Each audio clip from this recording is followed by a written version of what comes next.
We are here, Ebro in the Morning, Laura Styles, Rosenberg, Fader 100, the celebration. Yes. The 100th issue of the Fader. The covers, one Rihanna, one Drake. Naomi is explaining to us how Summer Jam got some sort of lame review on Fader.com. No, it wasn't a lame review. It was overall a nice review. No, it was a lame review. Honestly, I don't even remember what he said, but like somewhere tucked in Who there is was he? just Who this. is this he? His name is Matthew Trammell. He's a wonderful writer. Excellent. He's good at name? writing. Matthew? Is that what you're telling Matthew, yeah. Hey, Matthew, fuck you. me? No, okay. So listen. So she sends me this great email, Oh, super my God. nice, and sends me the link, and I'm like, oh my God, I love Fader. I can't. So I read it, and then they say something. What exactly? And did then they so say? the review's all nice, Yeah. and don't get me wrong, I am actually open to criticism. It just seems out of nowhere. Like it wasn't even your show. You weren't performing. You weren't doing anything. And also, like, I know when I'm bad at something. This was just such a random shot. It was just like, some people, like Laura Styles and Rosenberg's inexperience showed when they tried to awkwardly host the stage. And I was like, really? Like, we just went out and introduced an act? Yeah, no, and I didn't stumble or anything? I want y'all to know, I was like, because I read it too, and I was like, I agree, this is really random and crazy. And I gave him this whole laundry list. Laura Styles has been in radio for how many? You don't even know. And we're not where the she's new been in ones. radio And for. we had lots of new Exactly. people. So, like, Nessa was new, Megan Wright was new. We're brand new. And they're like, rookies. Like, Maybe they're better than you. it's In possible. Matthew's eyes. Hey, yo, shout out to Matthew Trammell, my G. Way to hold it down. Tell the truth. Keep it But real. let me tell you Shut up, Ebro. how we wrote back to Naomi, and then Naomi was like, I could tell. She was like, I was like, oh my God. And then, by the way, I saw her at a Skepta show, and then I told one of my girlfriends what happened, and why did my friend try to press a guy? She thought it was the right. She's like, I'm gonna go talk to him. So she goes, she's like, why you talking shit about my friends? And then the guy was sitting there like, but I don't even work for Fader. I work for ESPN. So she was pressing the wrong guy. I was like, yeah. But this guy Matthew Trammell should know that at some point, if he runs into Rosie, who is a little cute Latin woman, But you're keep it getting 100. pressed, bruh. Rosie is my security. Yeah. She's no joke. She I is need to really call my her. security. Yeah, she's I tight. might need her too. So, It was funny, though. Naomi, you have been with the Fader for how long? I started at the Fader as an intern in 2010. 2010. So, at that, what issue was that you began? My first issue that I worked on right at the end was the Yellow Wolf. Oh my God, what was it on? Issue 70. I don't remember. It was Yellow Wolf and Trash Talk, which is like this hardcore band. Mm-hmm. But now Rob Stone, I've known since forever. Used to call me to work me on Mix Show Records in 1992, 93. San Francisco. Yeah.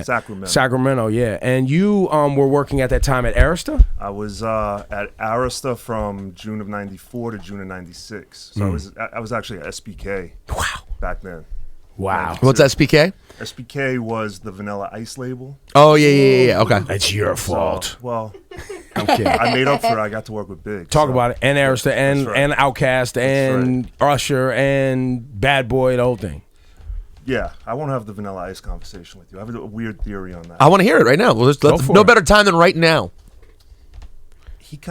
They came along at a time when radio was not playing hip hop, not doing what you guys are doing at all. And just for the audience, Right. people watching, in 1992, 1993, there were no hip hop formats. None. Zero. And this Rap is before. music- This is 91. Yeah, rap music could only be heard at night or on weekend specialty shows. Kind of That's snuck it. into the radio station. Yeah. Yeah. We'd go into a station at midnight with the overnight mix show with DJ. But Vanilla Ice, Hammer, they were on tour. They were selling not 100,000 records a week, but 100,000 records a day. Like, I remember being at SBK, and they would every day be like, you just sold 120,000 records, 150,000 per day. It was crazy. But These were like a lot of cassette singles and vinyl 12 inches. Albums. These were albums. that's how they get to 12 million. Yeah, Yeah, Vanilla Ice got to 12 million, went to the extreme. yeah, believe so. But the reason why, so at the time, right on the heels of that, Wu-Tang came out. And that's when like the underground really embraced Wu-Tang. And in my opinion, it doesn't mean it's right, Vanilla Ice and Hammer kind of opened up the rest of the country to hip-hop, even though that might not be the hip-hop we all know and love as hip-hop. But it kind of made radio programmers realize something was going on with I this agree. I format. think that's a reasonable I think that's totally. Now- and I think it now- starts with Jazzy Jeff and the Fresh Prince. Parents just Yeah. understand. I think. I was going to say that too, and let's not discount the success that LL Cool J had with "I Need Love." Let's not, because that Tone was Loc. But I'm talking mass appeal pop radio. Yes. Like competition. Like Yeah. the pops. well, mainstream and also that was phenomenon. that was the precipice, if you will, of doing the hip hop format, where it was like, Yes. oh wait, there's enough music now to actually create entire radio stations, right? And use the Eric B. Rakim of the late 80s, right? As well as the Jazzy Jeffs, as well as this mainstream stuff, as well as, let's not forget, The Chronic, right? Which was 91 or 92. So there was a lot of music, and then the Wu-Tang thing and the Loud Records thing and all that stuff started to roll out. Shout out to Steve Rifkin. Yeah, big up Steve Rifkin. But yeah, and at that time, I mean, I would imagine there was some hip hop kids that got upset that they saw this kind of music getting that much appeal and challenged people to make even better records for the underground. Man, Hammer got eaten alive by other rappers in terms of rappers going at him. And Hammer's a great dude. Rap is not pop. If you call it that, then stop. Now, Hammer's a great dude, real pillar of the Bay Area in the Oakland community, real hip hop head. I saw him recently, had great hip hop conversation. And he got hands for you if you want to say something Oh else. yeah, he'll slap you in the face too. He almost did it up here before. And also a lot of us, I'm sure you and myself, you might be too young, but maybe you too. You were definitely too. Yeah, I'm pretty sure you guys were too young. But Turn This Mother Out and those records and Let's Get It Started. Hip hop heads liked. Yeah. We were like, oh, MC Hammer's tight. Like, everyone. That first album, Let's Get It Get It Started. Started album. You bought it. Yes, I'm in. And he had his hype man. And he was tight. And then Then it went out of it was He you had the can't pants. touch this. You can't touch this, and that was a wrap. Yeah. But I mean, that happens to a lot of artists where they go pop really fast, they go mainstream, they start making stuff for that audience, and it's over. Rob Stone has now launched the Fader magazine. The year was 1999. Yep. The first cover of the Fader magazine was a DJ by the name of Funk Master Flex. I've heard of that I guy. remember before. that Flex cover. was the first First cover Yes. of the Fader. That's Did it say something like, is Funk Master Flex the greatest DJ in the world or something like that, most right? powerful DJ in the world. I remember And that this was cover. right when Flex was going out on the road and getting gigs on the weekends to go to other cities, and Right. he was becoming. He was getting syndicated Arguably. at that time. Did you Late make that 90s. call to have Flex on the cover? It was actually me and Lee Harrison, who was the original editor-in-chief of the Fader. Wow. Now, at this time, the Fader, obviously, the magazine business was, I mean, In a different phenomenal. place, yeah. I mean, the source was phenomenal. Yep. Was Double XL around this time? Double XL was out, yeah, definitely. What else was that? Because there was a number. There was like Blaze, Rap Pages. Yeah, Blaze was out. All of them told me not to make the Fader too. 99 was Scratch around yet? Scratch might have been around. Scratch like, there was a DJ magazine, bro, and people were Yeah. into it. I remember. Now, tell me why what was their philosophy on you not doing this The project? original Fader was going to be a DJ magazine. I came up in the music business being the promoting Fader, right? The of- Fader, and hence on the the mixer, Fader. yes. Seamlessly going from one record to the next. But yeah, we were going to come out as a DJ magazine and kind of evolved into how do we showcase and document culture and do it in a way that we can really make it sophisticated and showcase Run DMC and showcase the heroes of our generation that we kind of felt weren't in the mainstream. And we're like, let's just make this magazine from a real honest, pure place. There was no pressure to make money. We weren't selling ads in it. We were just, let's put it out and see what happens. And so, what was in your mind? You're looking at the other magazines available, so they weren't giving you something, which prompted it. And what was it? I think the level of sophistication in journalism that we wanted and quality of photography and just things that we thought were important that weren't there, that I think hip-hop deserved but probably wasn't getting at the time. So what I hear you saying is the other magazines were just doing a shitty job as far as I wouldn't capturing say the shitty art and because culture. At the time, I think The Source was an incredible property, that it was the Bible of the streets at the time. So we weren't trying to compete with it. I think we were just looking to say, you wanted more artistic perspective. and the stories, we weren't, how many albums were they going to sell? You know, we've never been that. We have artists on our cover now, and Naomi could talk about it. It's about the creativity. It's who's doing something different. You know, like Pharrell, we gave him his first cover. To us, when he was in, the Neptunes, when he was a producer, we gave him a cover. We gave him a cover because we thought it was the most important thing at the time to showcase, here's someone who's out of his comfort zone and pushing the boundaries. So that was always what the Fader was about. And it wasn't about hip hop. I mean, our second issue was Run Zach and Premiere. So we put 3 guys together that you wouldn't necessarily think would come together. And habits were different then. I think people, it's like when you want movies, you go to HBO. When you want news, you might go to CNN. And now there are so many other choices, but it's more of a blend of everything. And we were kind of ahead of it doing a blend of everything. So some of the firsts, Fader magazine first, before they were mainstream, people you had on the cover. I mean, the biggest one that comes to mind was Kanye, just because he was a producer at the time. He was signed to Rockefeller. He wasn't getting a lot of respect as an MC, and we decided to give him a shot. He came up to the office and performed in my office, and unprompted, he just kind of put his CD in, and then he started performing like it was Madison Square Garden for 4 of us. Next thing you know, 15 of us, 30 of us, and the whole office was just watching him do Through the Wire, like standing on my coffee table. So it was a pretty amazing moment to see how special he was as an artist. But other firsts, recently Sam Smith, Kelhani, I believe it's her first cover, Kendrick Lamar, Rick Ross, Drake, Nicki, a ton of them. Naomi, you're looking like we left ones. some names off there that you want to make sure get mentioned as Fader first. No, I don't know. I like, to me, actually, I would say that, like, I think for me, this, like, idea of being the first cover holds, like, a little less importance than it might have used to, which is, like, a little jarring and surprising or something. But I think right now, like, sort of, like, what it means to be underground and kind of not popping yet, and then the difference between that and then being super popping and being super popular is, like, actually...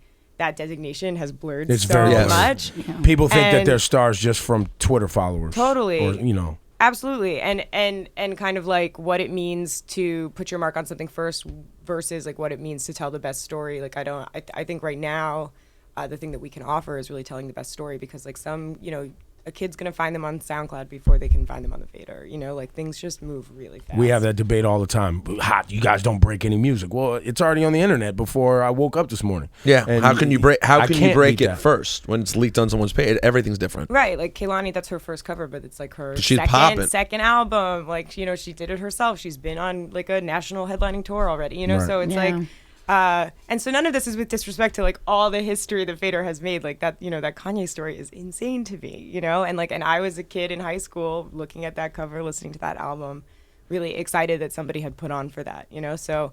But I think, like when we're picking covers right now, like I don't know, we did a Tyler the Creator story earlier this year. Like not the first you've heard from Tyler the Creator, but I think probably a really good story that revealed. I'll a lot say this about too. him. Like you bringing up Flex being on the first cover, right? I remember that. In the moment, it was another magazine that was awesome and doing something different.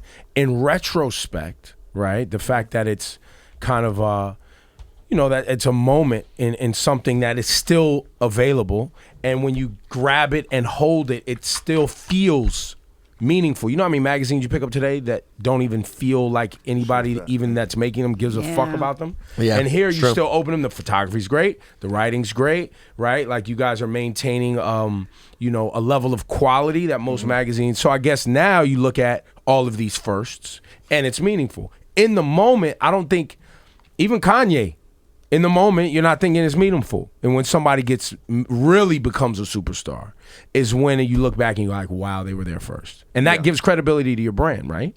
Yes, and I do think there are moments in an artist's career that probably stand out in their mind all the time. And it's probably at the time, the first time the video was on MTV. Now it's changed. Now it's on YouTube. But the first cover they're on, probably the first time they heard a DJ announce their record in their hometown. And those are amazing moments. And we gave Frank Ocean his first cover, I think it was 4 years ago at this point, maybe longer.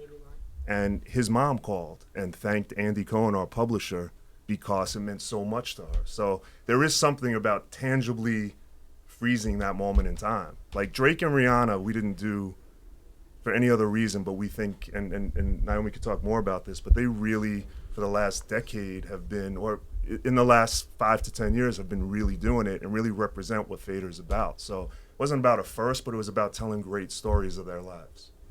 I think I remember, like, every time I picked up Fader, I really enjoyed how they the portraits. The art direction. Like the art direction. And Big fan of- she's a big fan of the art direction. I was talking to Rob, and I didn't know that Jonathan Manning was at the beginning with them. He was one of the Yeah. first main photographers. How did you guys meet, and how did you guys include him in your whole launching of the Fader? We met through a friend, and as you know, Jonathan is on to doing great things now. He literally said, just let me know what you need me to do, and I'll be there. With Flex, we weren't a magazine. We didn't exist. It's, I guess, like having a radio station, but you've never been on the air before. Oh, there's a lot of those. Exactly. And we told Flex, like, hey, we want to put you on the cover of this magazine. Flex was, at the pinnacle of DJs at that point, getting shot for this magazine that didn't exist. Mannion went to shoot him. I think he gave us 5 minutes, and we had to turn the shot around so quick. Mannion was throwing the rolls up to his lab on the second floor so that they could develop it so that we could hit our deadline on press. Wow. We didn't know what we were doing. Yeah. But then he shot the next cover. He shot the Run Zach premiere cover. Then he shot the Eminem cover for us in Chinatown. And then he shot the Outkast cover in front of the flag, which is an iconic shot. And he shot those 4 covers on the strength without any agreement, without, paying for stuff out of his own pocket. We were paying for stuff, and it's just like, you look back at those moments and they're so special now because, Flex may look back at this moment and be like, why did I pout my lips out like that? Let me see. That's a good shot of Flex. He might be like, why do I have Zoolander lips? But The Zoolander lips, though, are mean. He also may have questions about the Pele Pele hat he's wearing. Slightly cocked to the side. There are and questions. the questionable chain. Chain is looking a little slim, my G. Can't see. Also, Your chain is looking light. Also, I can't see what shirt he's wearing. Listen, the Fader's come a long way. Let's just be honest about it. Because there's another thought I have here. Don't know if it was the best idea to put the red font over his shirt that has red letters on it. So, like, you can't even see the letters. That was before we had an art director. Yeah. The art direction wasn't where it got to be for Laura. But this we had a is photographer. That was about it. so. What is your circulation like these days? We live in the era now where it's like magazines are just finished and closing up shop all the time. How much business do you guys still do in the actual book itself? The book, we print 6 times a year. We print about 150,000 copies. But we've also realized things have changed. They've changed a lot, just like they've changed for you guys at radio. So, Man. and I think Naomi's better to speak about the mindset of shifting our writers from writing for a magazine to writing for a web property, and then, how to do both, because I think it's a really challenging exercise to still come with such a quality magazine. Naomi? Yes. Yeah, right. So like that number of issues that we're printing is like kind of what we're doing, is the traffic that we're doing on one post, or something in a week potentially, if the post is finding its audience. And I think for us, and those numbers have been that way for a long time. And I think when I started writing for the Fader, I was probably more excited to write for the internet. And I think, I love that we do print because it gives us sort of like a very finite deadline and incentive to create a certain number of excellent stories every year, and it lets us work with these amazing photographers and designers and kind of just do this other thing. But everybody who's worked at Fader for the past, since the internet existed, has done both, right? So everybody gets to touch everything, and I think that that's kind of unique. I think a lot of places, when the internet launched, it was kind of like, oh, you have to go be a web person. Yeah. You have to stay a print person. Well, and I'd also like to, inquire, since you are still hiring writers, is it easier to find writers these days because people think blogging is is writing, and blogging is creative, not taking anything away because there's some great bloggers, but in your hiring process, are you finding it that you have to I need journalists that can actually write, not people who can just cut, paste, and write a couple sentences? I think right now it's an excellent time to find writers, sort of just that you don't I don't know how magazines were in the past, but I presume that you used to try to go hit somebody who had journalism school on their resume or something. I think Fader's never been that way. Fader's always been a place that kind of ran off vibes and good people and trying to find people who were curious and cool. And I still think that's to some extent the bottom line, but I think in terms of just kind of seeing who's out there, seeing what people are doing, you can do that on Twitter. You can do that more than you ever could. You got anything to put in this G pen that they just got? Not on me. I think I have some gummies. You want some gummies? No. Naomi, No, Naomi. That'll make my day so interesting. When I get to ESPN, I'll be like, But I thanks, bro. At Fader, everybody's learning on the job, though. I showed up at Fader, I had a lot of ideas, I had a lot of curiosity, I really loved music, but I did not know how to put together something that was clean, right? So people were patient with me. Well, let me just fuck up and try, mess up and You're try. fine. And I think that's I've found that that's the most exciting, right? We're trying to pull in people kind of at a junior level all the time and kind of really build them up and then let them build other Well, people up. you better start people at junior level, because right now you're gonna get some applicants that are like, I blog on some of the biggest hip hop websites. I'd like to show you my work. Here it is, and they're gonna be like, all right, this is one of my finest pieces, and it'll be like, today, Killer Mike dropped a new video. Here's the link. Right, What do you think of this? This is my write-up. This is my write-up. I linked it. When it says click here, that's a hyperlink right there, my J. They're trying, but it is trash. Big up to G-Pen. I mean, listen. This thing's dope. My man. The little book, the fact that it looks like a little book. I G-Pen mean, coming through again. Shout out to Chris and the whole team over there. So before we let you guys get out of here, thefader.com is a place that you can go get back issues, right? Yeah, so thefader.com, you can hit the link that says shop. It's also shop.thefader.com. You can pre-order the current issue, the 100th issue with Drake and Rihanna. You can order You get the Fader most of the back 100s, catch a issues. Fader, Most. catch a Fader 100 snapback. tight. And we publish everything from the magazine online. So this week and also next week, we have stories, all the stories from Fader 100 rolling out. Tight. Something new every day. Yo, well, congrats, guys. Keep it up. I mean, there aren't a ton of sources, as you know, that really care about curating. And great since music. Rob's not gonna say it, I'ma say it. They was the first one to have 2 covers. So you magazines out there doing 2 covers front to back, Fader did it first, fam. Also the first one in iTunes. Yo, the Fader did that first too. First giving away our magazine for free What in else? iTunes. What else, Rob? What else? You want any other stunts? This is your time. Rob stunt, man. Naomi, you want in? That we're accustomed to having. All right, I'm gonna say this too. So Rob had the Cornerstone too. Yeah, Cornerstone don't get it mixtape, twisted. putting the DJs in the game. He also had the advertising agency, the mixtape, and the magazine first. So not saying any names. Well, you know what? Complex. He beat y'all, man. You know what I'm saying? He was doing it first. Y'all doing a great job. Complex. Shout out to Complex. Shout out to Mark The Echo. Fader. Yep. Shout out to everybody over there. But the Fader's the original. It's the originator. Yeah. Rob, but this is your moment, because in this right here, this is a place where hip hop Jews take the moment to claim everything they deserve right on these microphones. All right, so if there's anything else, He's the first. I'm the original. I do it once a week at least, where I try to get credit. So if there's anything else you want to get credit for, we co-sign it. I'm a humble dude. I really am. I swear. And honestly, Yeah, he's not gonna do it. I know. and honestly, we step out of the way. Me and my partner John Cohen, who's more of an indie guy, but John Cohen. Yeah, but we let our younger staff, like she said, fuck up, make mistakes. We did it. We made mistakes. We were putting, none of us had magazine experience, so we were putting ads backwards and sideways in the magazine and spread. We were just making all kinds of mistakes, as you could see from the first Flex cover. But that is the way great creativity comes out of it. So we're excited. We love what we do, and it's Drake and Rihanna on the Fader 100. And also too, it was just brought to my attention. We didn't really talk about the Drake article that he talks about Meek Mill and the battle and et cetera, et cetera. That's available. On Yes, it's lit. That article. I heard that article's lit. People loved it. You didn't read it? No, You didn't read it? I don't. Scotty Beam, come we here. gotta get audio book version. I don't read per se. No, I'm just kidding. I just haven't had to sit with the. I haven't sat with the article yet. No, it's a long No, one. it was a really good article. Thank you. Like that was journalism at its finest. Like it was really, really great.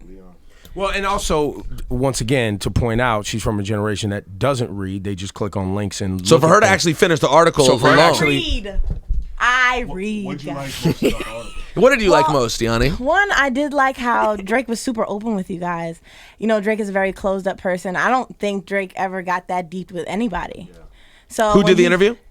Dude, Leon Nafok. Really, he wrote our Migos cover story. He killed it. I think people wouldn't have thought of that as the super glamorous assignment to make into the most, and he did. He and did. So he won with this one. Even too.